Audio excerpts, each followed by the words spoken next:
My dad kicked me out for his golden child. Months later, they begged me to save them from prison, but I made sure they faced the fate they feared. I'm an 18-year-old male, and about 4 months ago, I turned 18. 6 months ago, my dad kicked me out of the house to make room for his golden child, my half-brother Derek, who is 24. Now, they're begging me to lie and help them avoid jail after a huge theft scandal. For context, Derek is my dad's son from his first relationship. Derek's mother and my dad broke up soon after he was born, so they didn't really have much of a relationship afterward. Derek is a lot closer to my dad than he is to his mother, so we spent a lot of time together growing up because he would come over more often than was legally required by his custody arrangement. I'm pretty sure he was supposed to spend half the month with my father, but I remember being around him all the time. Maybe that's just my brain exaggerating things because I hated spending time with him, but my dad forced us together. I also know for a fact that he didn't like me much and saw me as a threat to him. My mother passed away a couple of years ago after a long battle with cancer, and that's when things started going downhill between me and my dad. Don't get me wrong, things had been bad between me and my dad ever since I was a kid. I guess my father didn't really want a kid like me, or maybe he didn't even want a kid at all. Whatever it was, he treated me strangely when I was little, and it almost always felt like he didn't want me around. Most of the time, he would be mad at me, yell at me for the smallest things, and never show me any affection. Even when I tried to win him over, it was met with nothing but coldness. But with Derek, he was a different person altogether. Whenever Derek was around the house, he would suddenly turn into the best father in the world and do everything with him that I wanted him to do with me. He forced Derek and me to spend time together, even though both of us had made it very clear that we didn't like each other. Derek didn't like me because I was a threat, and I didn't like him because he would always bully me when I was a kid. Derek would always try his best to lock horns with me and push me around all the time just because he could. He knew he would get away with it too because my father would never say a word against him. Whenever I complained to my dad about Derek being rough with me, he would tell me to suck it up and deal with it because that's apparently how boys were supposed to play. He didn't want me to grow up and be a pansy. I thought that's what my father wanted from me, so eventually, I learned to suck it up and just let it happen. I would never fight back because I didn't want to piss my dad off, and I knew that fighting with Derek was one surefire way of having him yell at me. It didn't even matter if Derek was screwing things up for me or not. If I fought with him, I was always the one in the wrong. My dad never cared about the story. Whatever happened, I was the bad guy. It was pretty obvious that he had a favorite, and it wasn't me. Not even for a second did he find it weird that Derek was picking on me, even though I was 4 to 6 years younger than him. Slowly, Derek started changing his ways of bullying me because physically hitting me wasn't cutting it anymore. He was also growing up, so when he started high school, he switched to bullying me with his friends instead. Before that, school had been my safe place because I was still in elementary school when he was in middle school, and we had different buildings, so he couldn't get to me there. But once I started middle school, we were in the same building, and he and his friends would gang up on me and make fun of me all the time. They would even spread stupid, nasty rumors about me, like I was apparently mentally challenged, and all the seniors knew me as Derek's idiotic little younger brother. I'm not even kidding, that's exactly what they used to call me. They would even call me slurs, and it really made things difficult for me because when kids start middle school, they start caring more about their reputation. So, even the friends I had from elementary school wouldn't speak to me because I was not cool enough to hang out with anyone. It wasn't until Derek graduated that I finally had the school to myself and could exist in peace. I did have a couple of friends, but most people just believed the rumors, and I would let them get away with it because I was so exhausted from putting up a fight all the time that I couldn't even bear to argue with people. At home, things were just as bad as ever because Derek and my father would never pass up an opportunity to put me down and make me feel like an idiot. The funniest part was that I wasn't even an idiot. I had pretty decent grades and was great at science and stuff, but my dad and Derek didn't care about that. Derek was a football player, and to top it off, he was actually a pretty great student as well. So, you can imagine how bad things must have been for me at home. Derek was everything that I was not, academically strong and just the kind of son that my father had wanted. On the other hand, there was me, who was average in every sense of the word. They never missed an opportunity to remind me of just how insignificant and average I was. My mother tried to defend me most of the time, but my dad was a real sweet talker, and he would convince her that they were just messing around with me and didn't mean anything they said. My mother was generally a nice and sweet person, but she was also really in love with my father, so she never saw him for what he truly was. She would try her best to defend me, and I appreciated her for that, but it didn't work because it wasn't enough. My father, along with Derek, continued to bully me for as long as they could. Then, finally, Derek went away to college, and I felt like I could breathe a sigh of relief.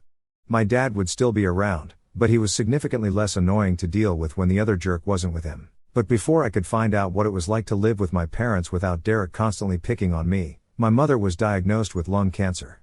It was incredibly difficult for us to come to terms with it because we felt like our world had shattered. The only thing that my father and I had in common was that both of us loved my mother dearly, so her diagnosis really broke us both. But instead of making our family stronger, my dad decided to make the worst of it. My mother was already suffering, but now, instead of my father and me putting up a brave front for her, he started distancing himself from her even more.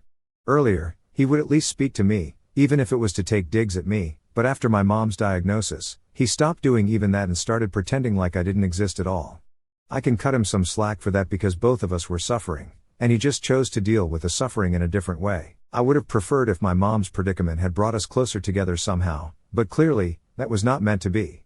Even if it was meant to be, my dad was the kind of person who would make sure it didn't happen because, for some reason, he just hated me and couldn't bear the thought of me being happy.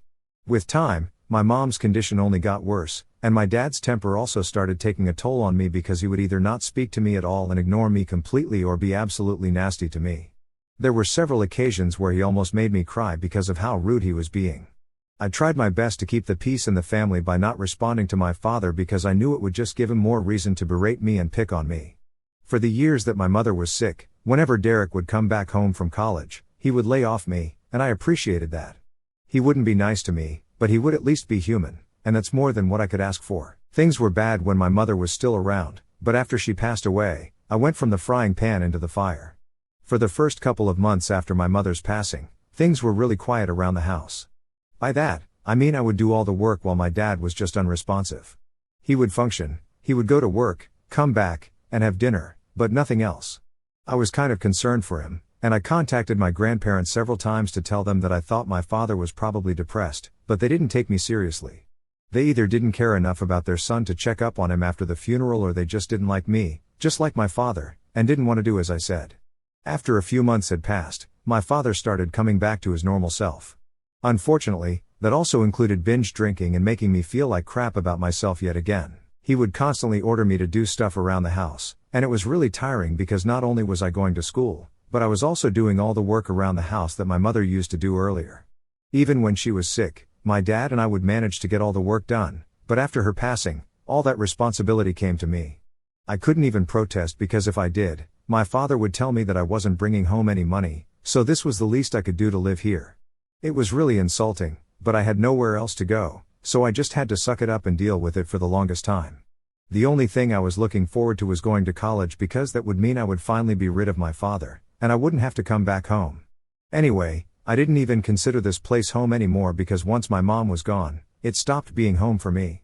I could have moved out and started living with my mom's parents after her passing, but they lived really far away, and I still had a year of school left, so that was not an option for me. But then, a couple of months ago, when my father found out that his golden child would be coming back home, he kicked me out anyway, and I ended up moving to live with my grandparents. Derek had moved out for college a couple of years ago, but he hadn't returned to live here after that. After he graduated, he got a job there and decided to stay because his girlfriend wanted to stay there and make a life for themselves away from home. So, Derek decided to stay there with her and would only come back for the holidays occasionally. About 2 years ago, he got married to his girlfriend because she was pregnant. They had just graduated when they found out, and it seemed like perfect timing, so they decided to get married. Surprisingly, I was invited to the wedding, and just for that one day, he did not terrorize me. My mother was also present there, in spite of her condition, because even though he didn't like me, everybody liked my mom. He wasn't particularly close to his own mother since she was kind of a bad mom. I'm saying this because she was the kind of mother who just didn't care about her kid or having a relationship with her child. The woman was already in her 4th marriage by the time Derek got married, and it honestly appeared to me that her goal in life was to be rich. She worked and earned her own money, no doubt, but that was at the cost of her relationship with her son. I guess that explains why Derek was so attached to our father. He pretty much only had one parent who cared about him, and of course, he didn't want to share that parent with me.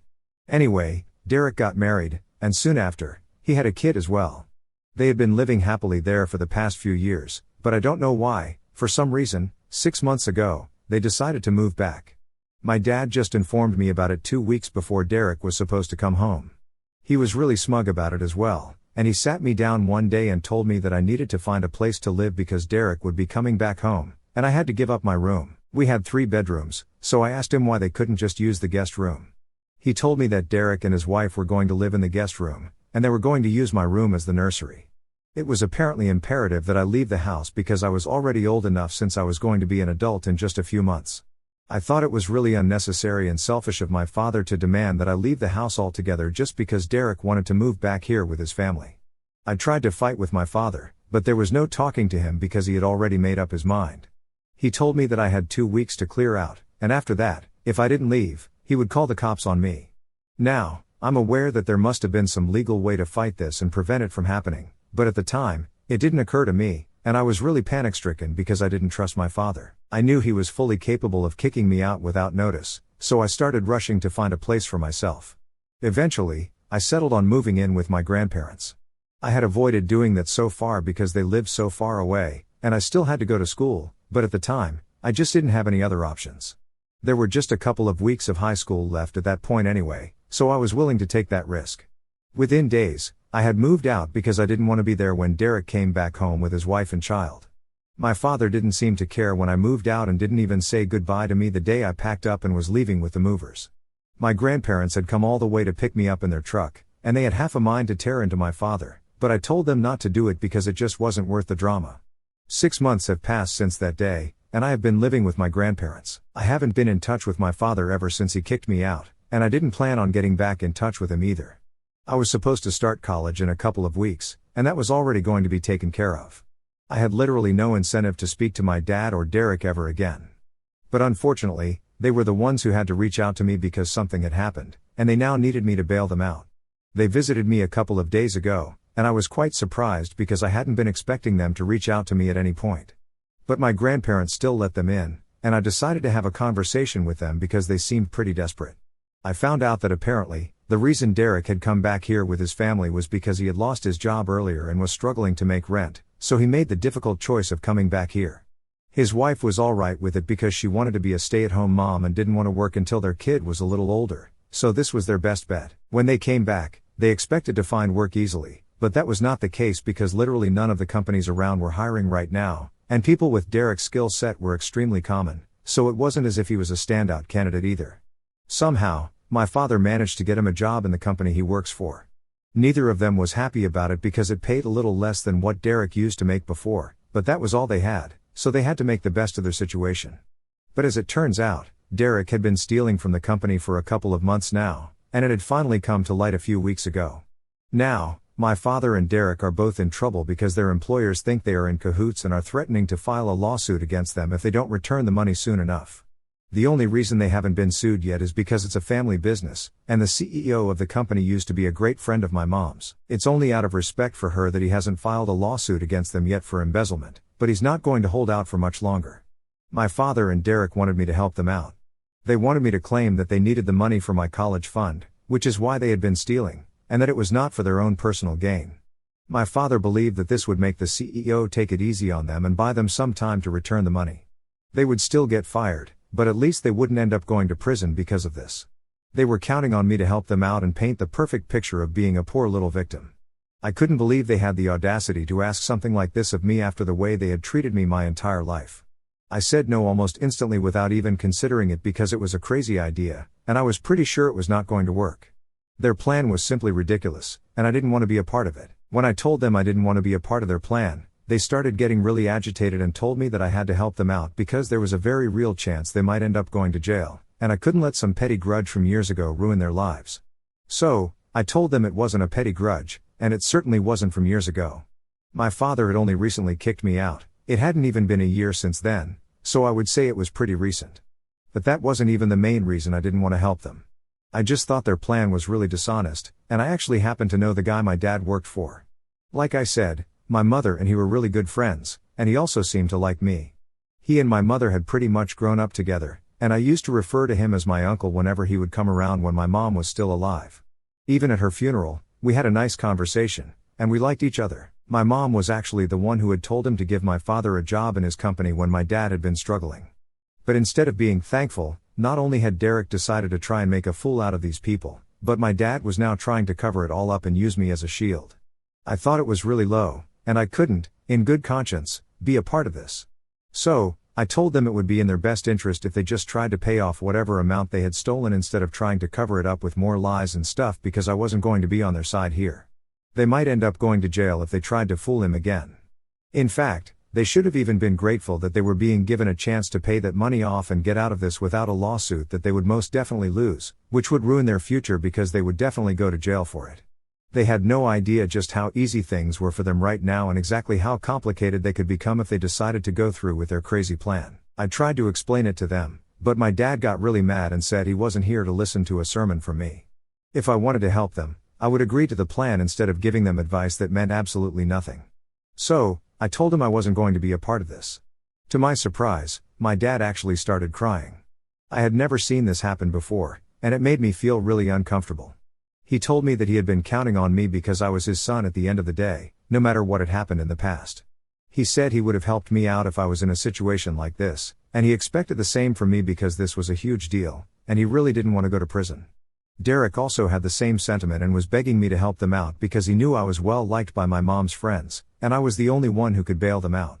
My mom would have made this much easier, but since she was gone, I was the next best person to deal with it, and they were banking on me. It was difficult, but I still had to turn them down. I tried to encourage them to just come clean and repay the money they owed. They got really upset and said the only reason I was screwing them over was because they used to mess with me when I was little, and they were really disappointed with how I was dealing with things now. They left after that, but I keep thinking about it, and the guilt is eating away at me because I keep imagining them in jail. I don't know, it just doesn't feel right, but at the same time, I don't want to be a part of something illegal and so immoral. It would be an insult to my mother as well because I would technically be using her friendship and manipulating a really good friend of hers. I'm really conflicted right now about what I should do, and time is of the essence at the moment because it's not like my dad and Derek have forever to pay off their debts. So, am I the asshole for not wanting to lie and cover up for my dad and my half-brother who bullied me my entire life? I have made a decision, and I think I'm going to stick to not helping them out. Not only is it immoral and unethical, it's just straight up illegal, and I don't want to be a part of something like this. So, if my dad and Derek want to stay out of jail, they will just have to sort this one out for themselves. It's not even like they're in some grave danger. They have been given the opportunity to set things straight, repay all the money Derek stole, and get out of this without tarnishing their reputation. They can choose to return all the money and fix this for themselves, so I have no reason to feel guilty. Most of the comments here suggested I stay out of this, not just because my father and Derek were terrible people, but also because what they were doing was so really horrible, and I wouldn't be able to have this on my conscience and move on with it like they would be able to. It's clear we are not made of the same stuff, and I would not want to do something like this. That's why I've chosen to stay out of it, and if they contact me after this, I will block them. For the record, they're already blocked everywhere, but I'm sure they might use some different numbers or social media accounts to get to me. My grandparents also think I'm doing the right thing by staying out of this because this is a mess they made, so now they have to clean it up. It doesn't make sense to expect anything of me after the way they treated me for so long. So my father reached out to me today through text, just like I had expected. It's been 8 days since he visited me last, and we haven't spoken since then. As I had said, he used a different number I wouldn't recognize to call me, and I absent-mindedly answered the call as well. The second I picked up the call, I hung up when I heard my father's voice on the other end, but I was a little too slow in blocking him, so he was able to text me, and I received the text as well. He messaged me, saying he knew I didn't want to discuss this any further, but he and Derek were in huge trouble and really needed me to help them out because their employer was breathing down their necks and threatening them every single day to return the money, or else he would file a lawsuit against them. It made me feel very guilty, but I texted him back and told him I wouldn't be helping him, and he really should start looking for other ways to return the money instead of running away from the problem. Then I blocked him, and I hope he understands where I'm coming from. Even if he doesn't understand it, I just hope he does the right thing. I would hate to have a father in prison. So I haven't heard back from my father yet, but my grandparents told me they had gotten in touch with my mom's friend, the CEO, to ask him what he was planning to do. We hadn't contacted him because he's a busy man, and we didn't want to try too hard, but we needed to know what was going on, and speaking to my father or Derek was not an option anymore. So, my grandpa spoke to him, and he told us he was still planning on filing a lawsuit if he didn't receive the money back in a couple of months. He said he was willing to let it all pass because of his friendship with my mother, but he couldn't forgive the debt. Honestly, I respected that he was being way more lenient than most people would have been in a situation like this.